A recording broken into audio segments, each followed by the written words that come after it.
10টা 40 বাজছে, আমি 11টা 10 ঘর ঢুকে যাবো।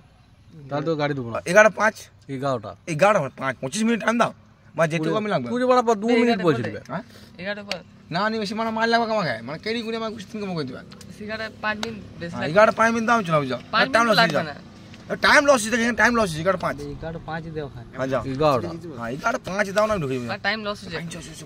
11টা যদি বলিস কেন আবার ওয়া কেন নিয়ে তাহলে আমি একাই এসেছো 11:05 একটা নজর আনিস মনে করি 11টা। আর নজরে লিখব আরে এই দিকে টাইম লস হচ্ছে না তো তুই বসে রয়েছিস কেন? তুই যা আগে কথা বলি না বেশি। এই 11:02 মিনিট হ্যালো বল, আর বল 11:02 মিনিট প্রথম তুই বল 11:02 টাইম শেষ বল 11টা 2 এর মধ্যে যদি আমি ঘুরি না আসতে পারি তোমার কাছে কত ঠকা দিতে পারো? ঠোকা হলো 500 টাকা।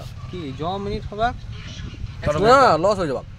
1 মিনিটে 100 টাকা 500 টাকা। বেলা দাদা এইদিকে কথাটা ক্লিয়ার আবে হ্যাঁ 500 টাকা কি 500 টাকা জরিমানা নগদ লাগবে। হ্যাঁ নগদ। নজর ডালি এইদিকে আবার 1 মিনিট কমে গেল, 40 তো বাজি 40 হয়ে গেল মানে। হ্যাঁ তো 12 ওদিকে 39 না, হ্যাঁ তো 40 বাজি তো মানে ওটা যা এবার তুই দোষ 3 মিনিট